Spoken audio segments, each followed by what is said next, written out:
Hey guys, welcome back. So today we're playing around with a Honda XR80R 2001, I believe it is.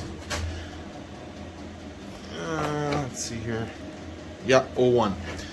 So this is a coworker's kid's bike.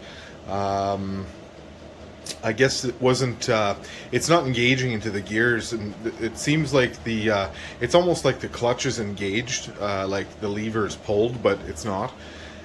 And so, I did do a little bit of investigating quickly before pulling out the camera, and it looks like the cable was over adjusted, so it's almost, you know, like the clutch is actually engaged. I did loosen it off a bit just to see, and there's some clutch slipping going on, so something's going on. I'm not sure if a spring is broken or if the clutch is just worn out. I'm not 100% sure. So we're gonna open it up and have a look and see. I would imagine these little Hondas are probably very close in to be the same in most models, the 70s and 80s and whatnot. So yeah, let's open it up, have a look, and see if we can fix it. All right, first things first, we're going to loosen up that clutch cable and remove it from the casing, so we can get a little movement in the cable there.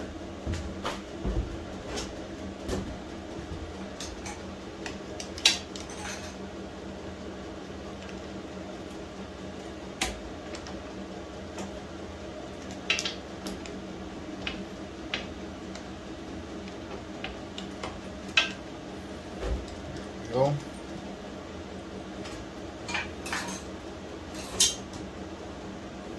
And I believe we have to remove the kickstart.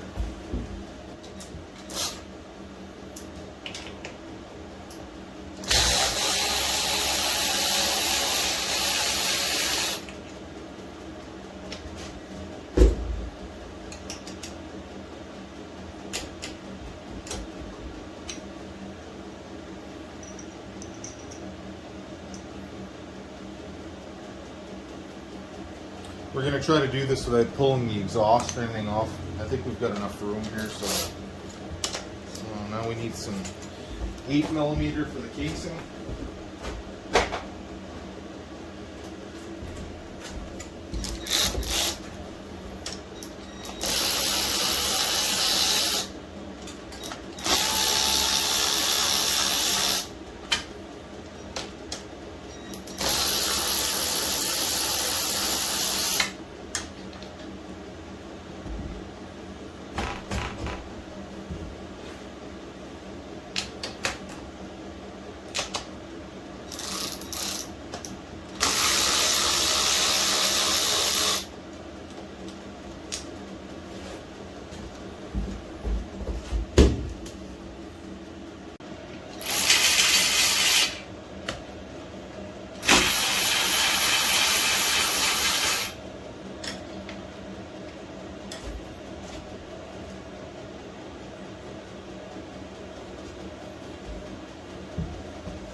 Looks like somebody's been adjusting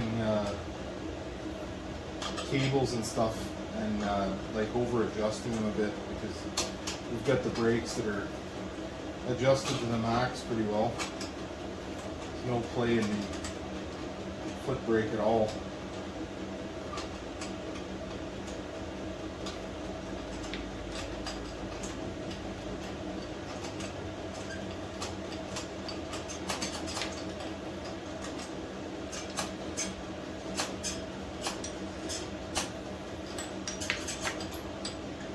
We'll readjust that afterwards if it needs it.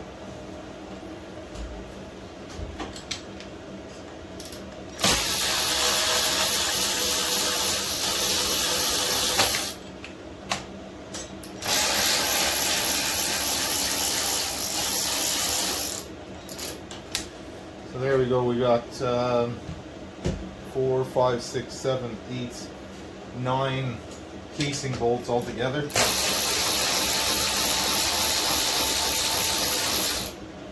There's probably going to be a bit of oil in here. Well, there is oil in there. But it's leaning on its side, so chances are we're containing the oil into the other casing.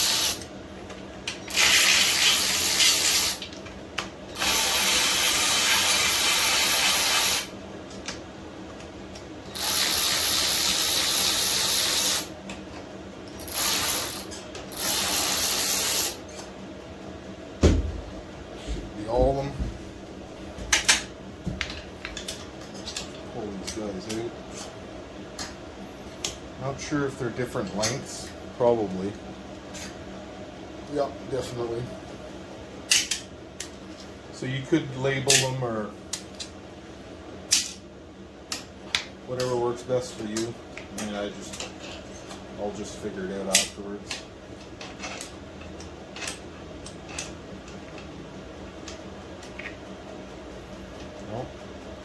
You may have to take the brake lever right off of there. Some of these might not come out.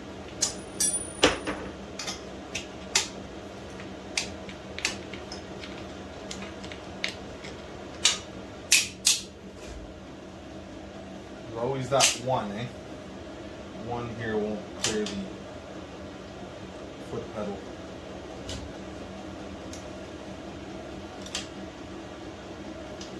Yeah. So we'll probably have to take that pedal right off there. It's like 12.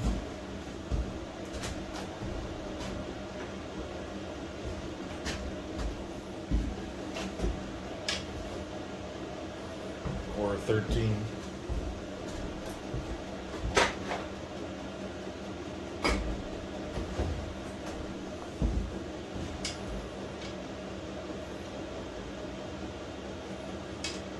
Or a 14.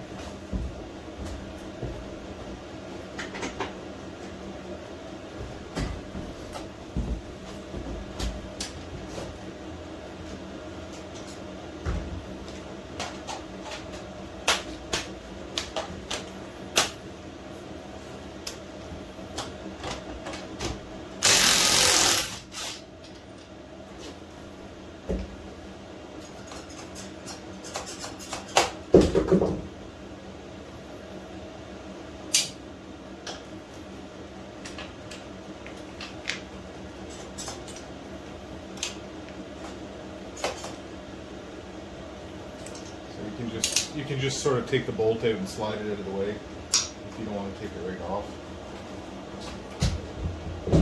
So that should be all the bolts. Make sure the casing is pretty clean. You don't want any debris falling in there. I did power wash it.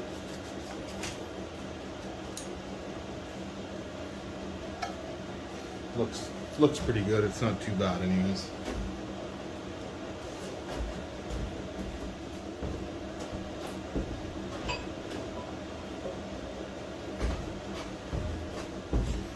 Give it a couple of love taps.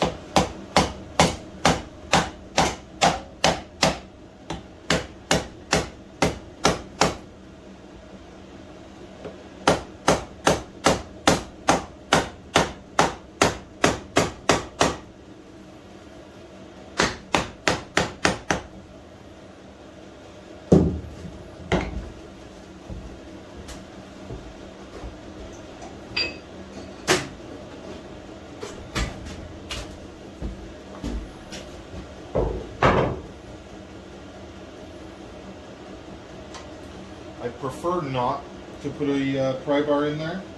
I always look for something external to pry off of. It's not going to take much, but if you bugger up the casing where they meet each other, then it's a pain in the butt to seal it up again. We'll see if we can do this. There we go. Now, by the looks of things here, This exhaust might have to come off.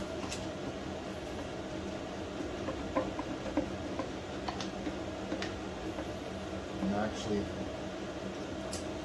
this plate down here is bent a bit, so I have to straighten that out a little.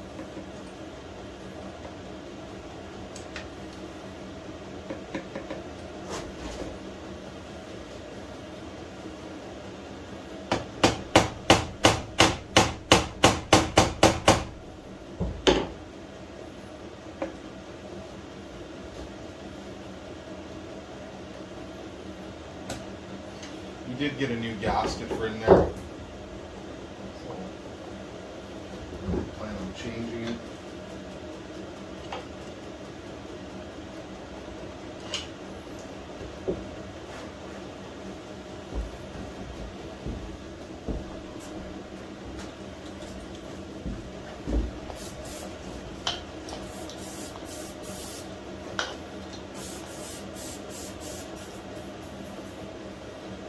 Lube up that kickstart shaft just so that when the shaft goes through it has a better chance at surviving the retraction.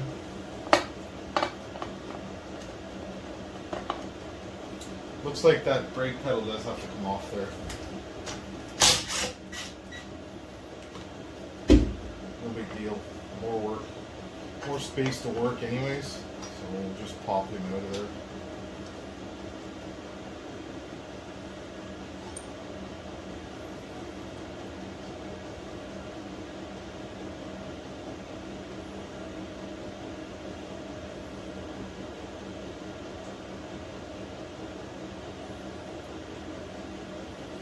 So that's what it looks like inside there.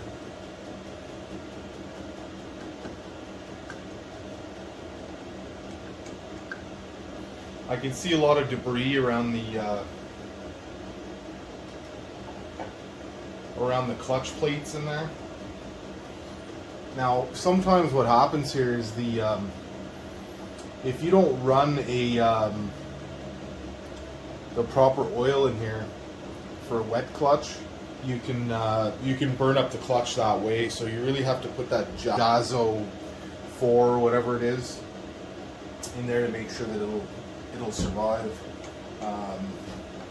Clutch plates will survive because sometimes that's what happens.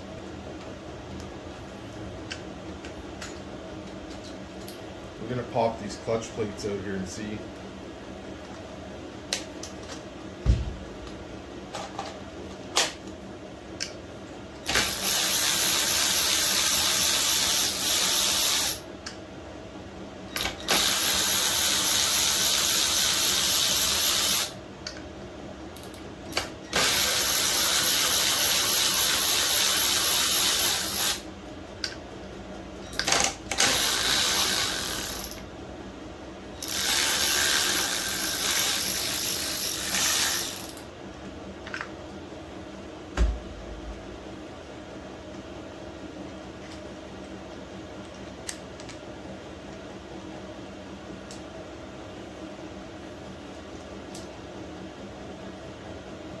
Always check this bearing on the top here. It seems to be okay.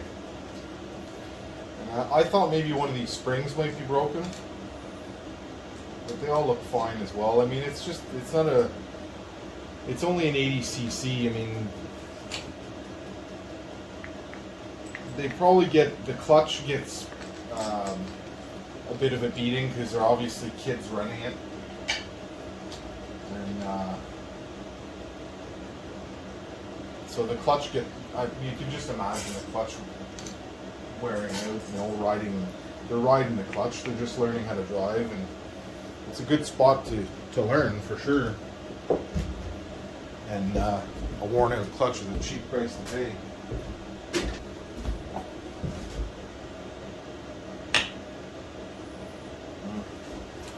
I don't have a good snap ring plier.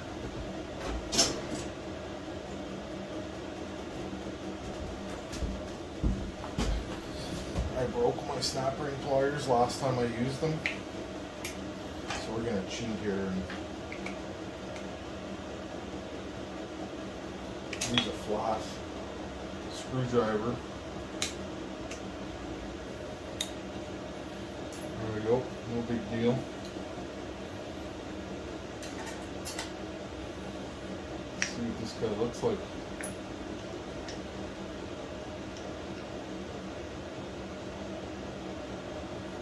Oh boy. Yeah, that's not supposed to be like that. So we, oh wow. Jeez. Alright. I think we found the problem.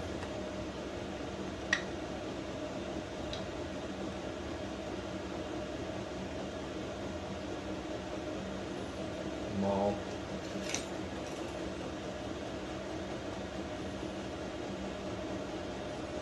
Huh.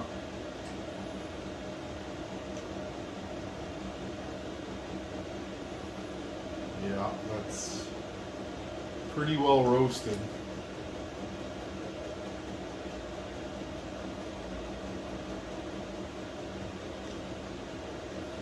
Yeah, so we got lots of shrapnel going on in here.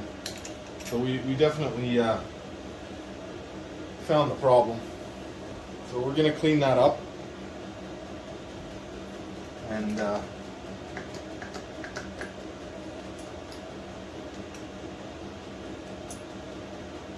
put some new clutch plates in there.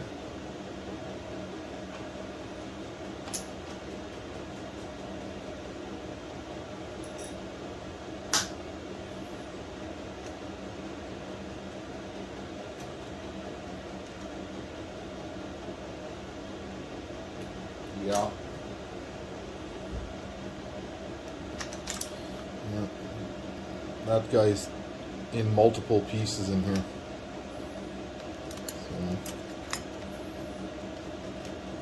So. Roasted. Alright, I'm going to clear a spot on the bench and we're going to reassemble that. Alright, we're going to clean this up a bit here and assemble that thing back up.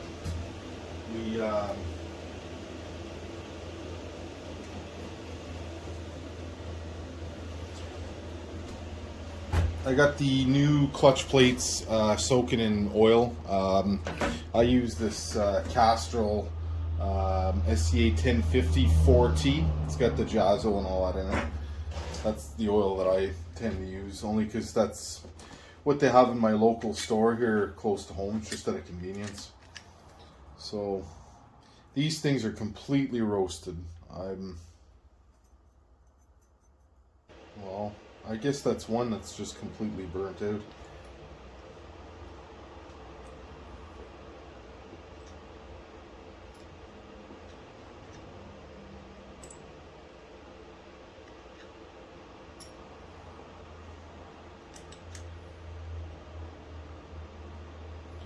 Completely roasted.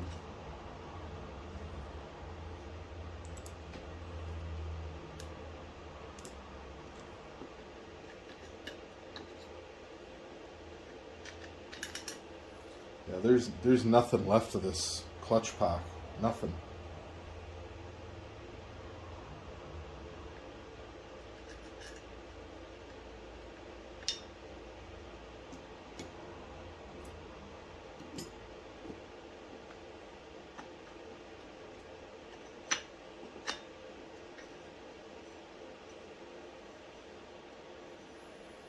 So you wanna have a good look at it, make sure everything's in one piece. I'm gonna go spray it down with some brake cleans, make sure I get all the debris off there.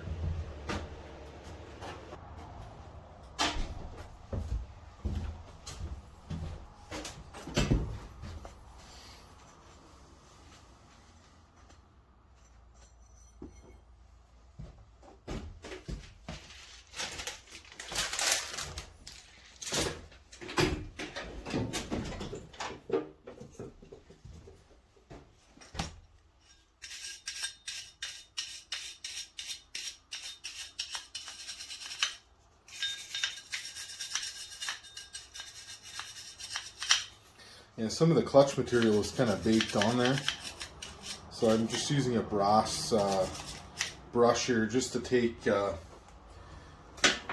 last little bit off of there. The basket seems to be in good shape otherwise, so we should be good.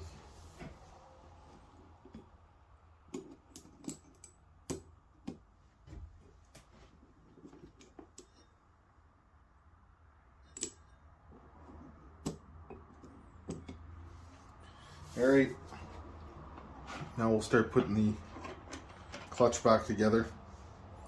So you got to soak this for a bit. They're meant to be wet, so pre-soaking them is important.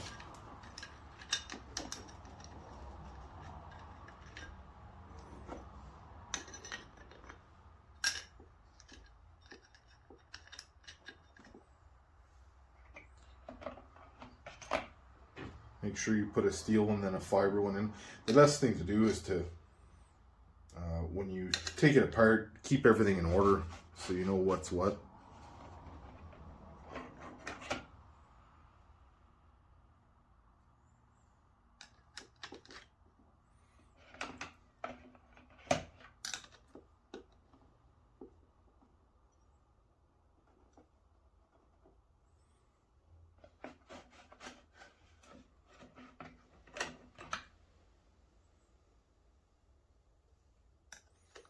And also keep an eye, because they sometimes give you a clutch that fits several models.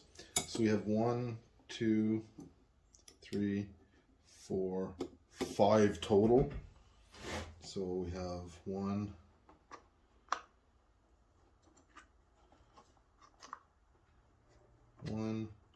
2, 3, 4, 5 total. Yeah, so you get an extra. You get an extra 2 because they probably fit on different models, these clutches. So, and you can see here that I've got 1, 2, 3, 4, 5. Yeah. So that's all we need. So we end up with a couple extra ones.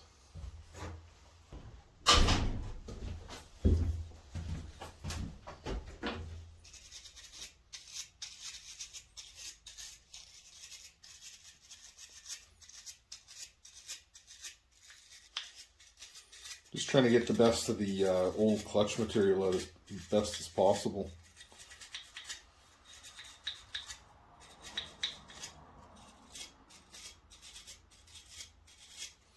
You can see that there's some, burnt clutch plates in there, so you want to clean that up. And it's aluminum, so you want to use a brass brush. And I find brake cleans works pretty good. And try to be real gentle with. It's aluminum, so whatever you use is gonna scratch it. And I'm just barely touching it here just to try to get what's in the corners out.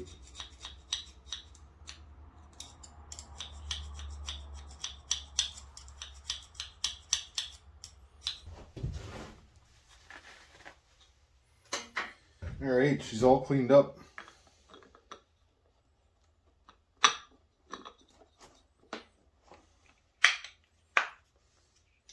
Sitting all back together. Our washer.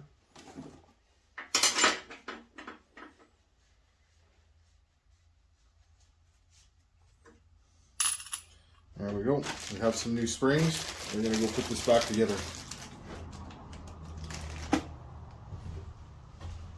Clean up this old gasket,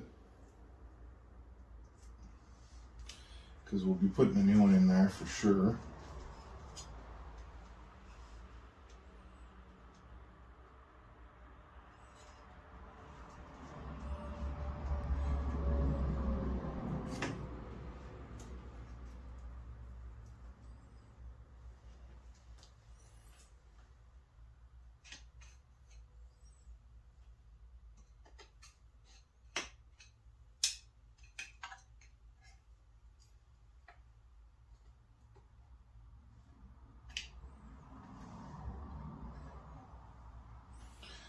You can see the clutch material accumulated in the screen here in the bottom of the crankcase.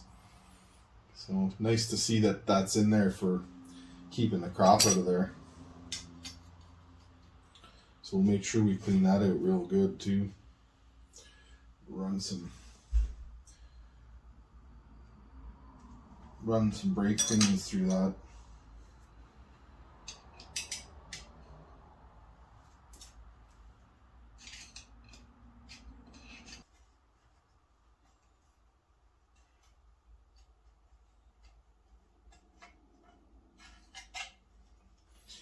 Would be a lot easier with this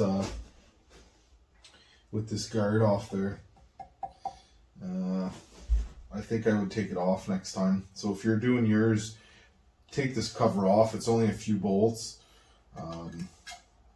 I've got it on its side, so it's going to be a little harder to get to the other side for the bolts. So I'm just going to work around it, but it would definitely be a lot easier if it was gone.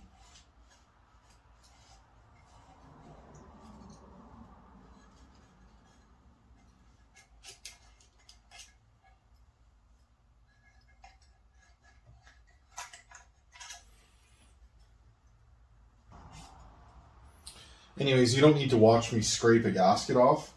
If you need to see a video of that, you probably shouldn't be doing this job.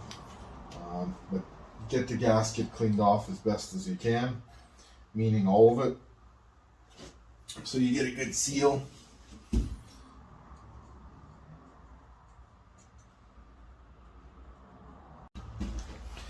Alright, so we got it all scraped off. Probably the most tedious part of the whole job is cleaning the old gasket material off. Sometimes it comes off in big chunks, other times it doesn't.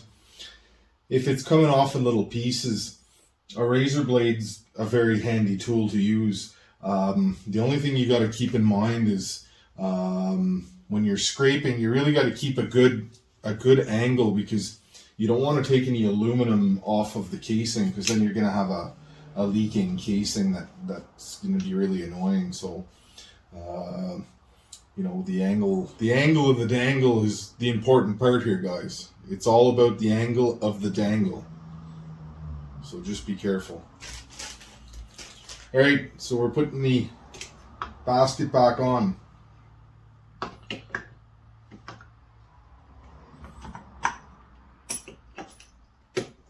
Should slide right on there, no big deal. Then you got to put your C-clip back on.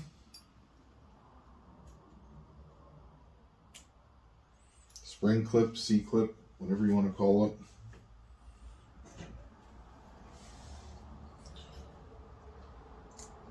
It's a pretty light little clip, so it shouldn't be too hard to put back on there. I don't have I broke my pliers, so it's something I gotta think about picking up, but I just haven't yet. But we don't need it for this.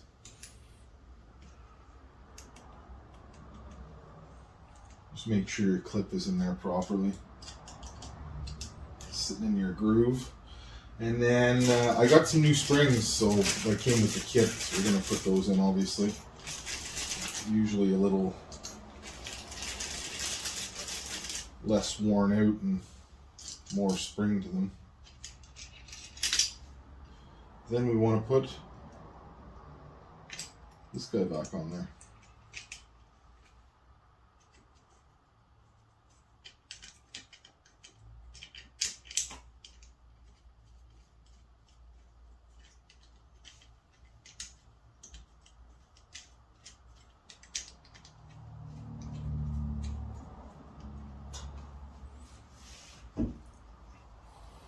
Tighten that in.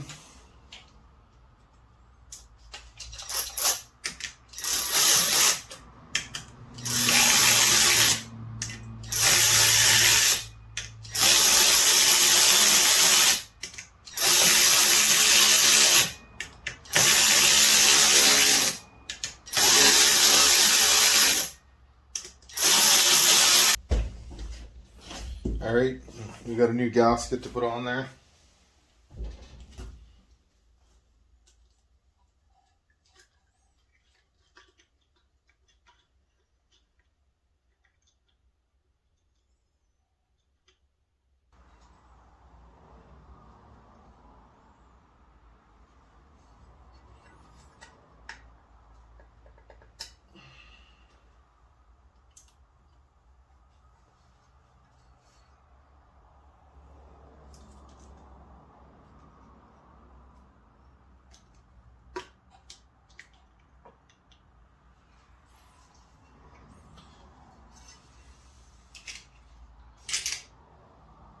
I think we got all our parts in there, and we're just going to close this back up.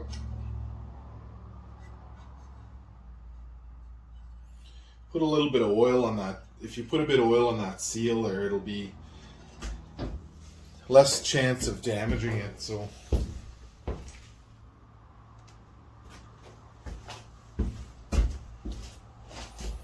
we'll get her wet a little bit. Always smoother that way.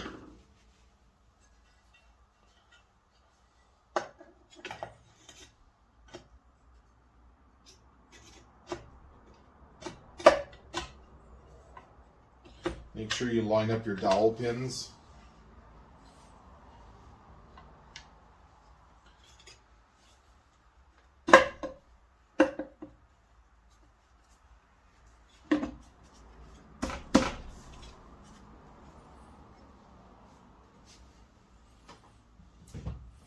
Rubber mallet. Always handy.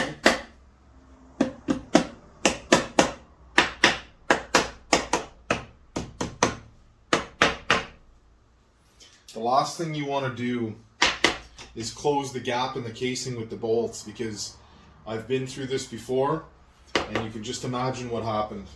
There was something in the way and it ended up breaking the casing in half, and that cost me a few $100s, so make sure you don't do that. Now this is where you should have marked the bolts, because I think there's at least 3 different lengths. Definitely 3 different lengths. So now it's a bit of a guessing game, but usually you can tell by the thickness of the casing what's going to go where. I can tell that's going to be a long one, just because of the thickness of the casing up there. So I'm going to take a wild guess and say that that is the longest one, and I'll bet you the rest of them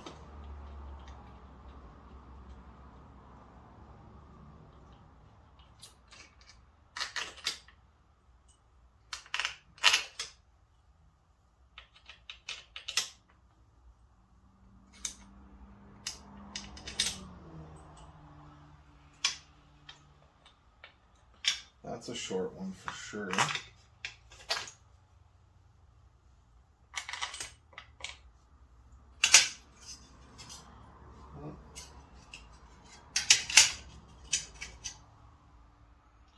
This one's a little longer. It's probably this one.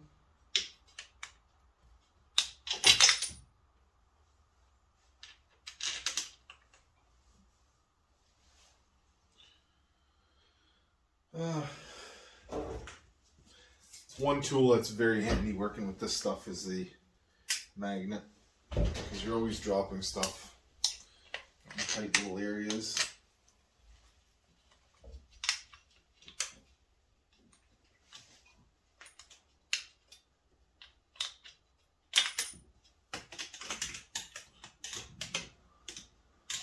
Third time's a charm.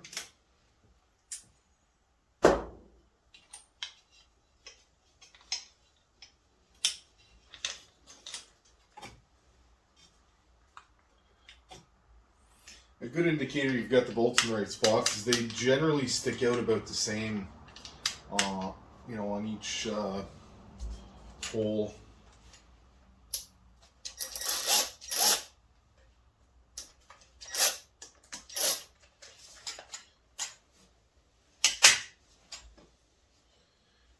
We need the 8 mil, wherever that went.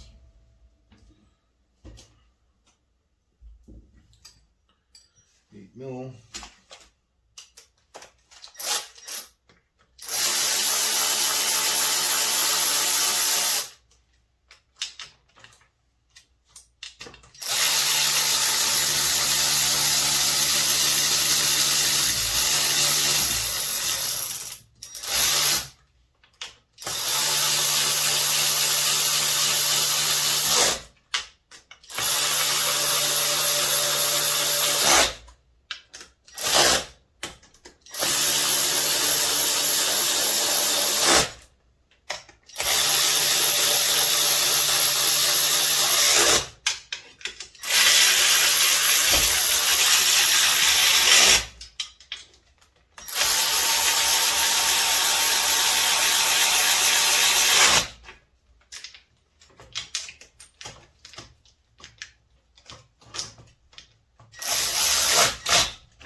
make sure you torque down your casing bolts to spec so they don't come loose on you.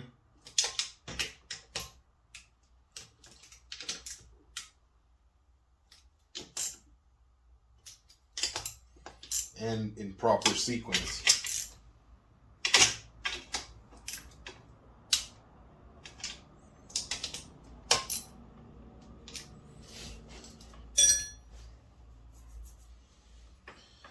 Then we have the kickstart.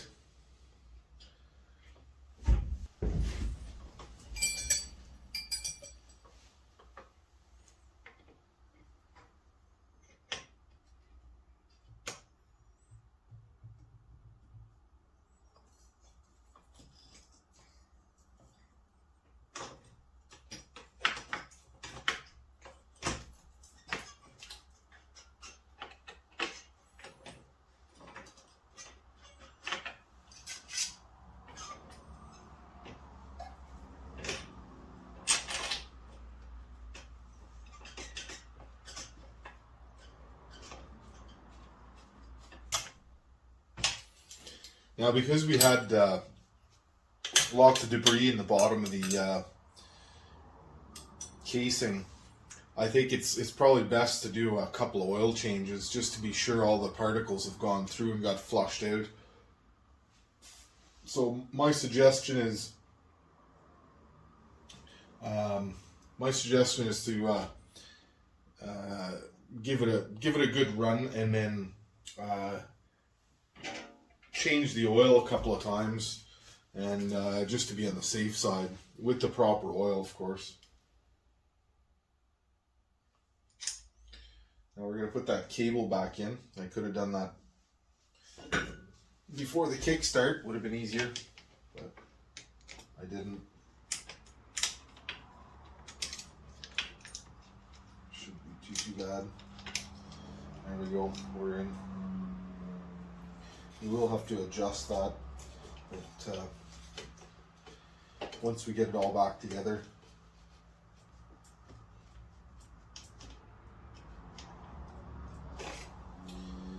There we are. So now I'm going to change the oil and put in some fresh stuff, and we'll give it a try.